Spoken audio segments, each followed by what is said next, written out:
Bismillahirrahmanirrahim. Assalamualaikum warahmatullahi wabarakatuh.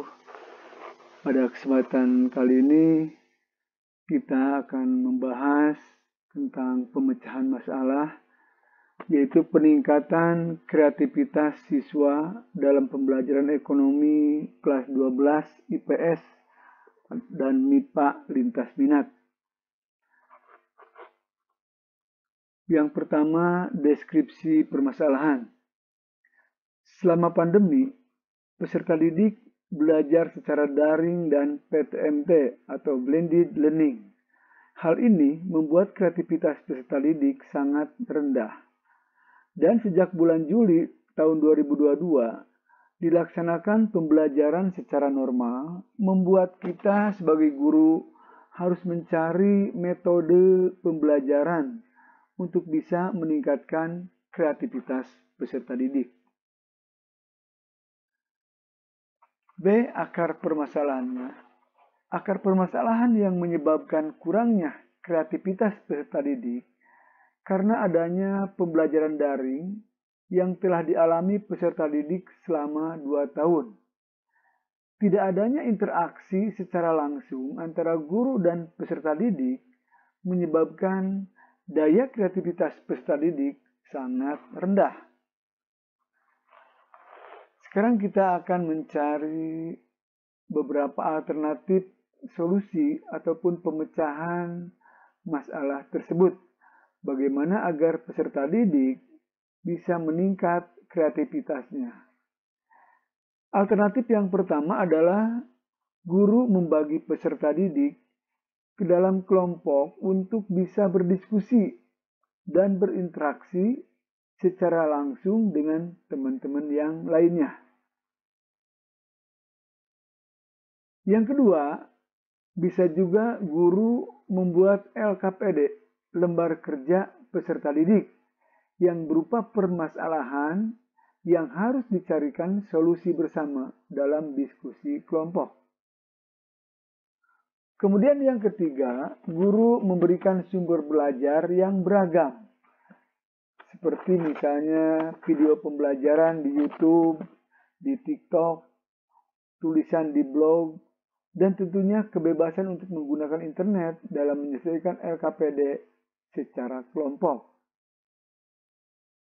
Kemudian yang keempat, guru memberikan fasilitas berupa kertas pleno dan alat tulis seperti spidol yang berwarna-warni.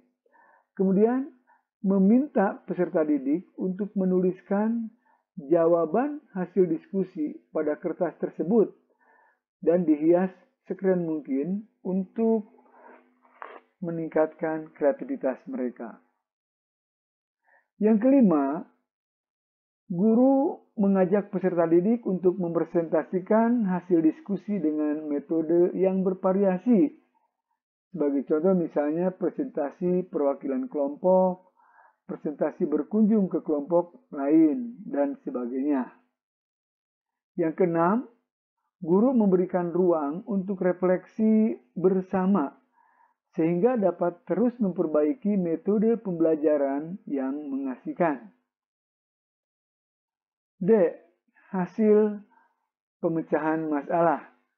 Berikut adalah dokumentasi berupa pembelajaran yang telah dilakukan dengan menggunakan metode diskusi kelompok. Dengan menggunakan kertas presentasi yang penuh warna-warni untuk meningkatkan kreativitas peserta didik. Dan cara presentasi hasil diskusi yang bervariasi sehingga kreativitas peserta didik dapat meningkat.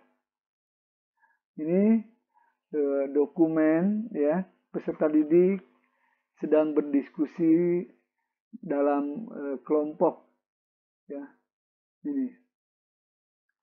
Nah, kemudian ini ada juga dokumentasi hasil pemecahan masalah. Jadi apa yang mereka diskusikan kemudian diterapkan dalam dokumentasi berupa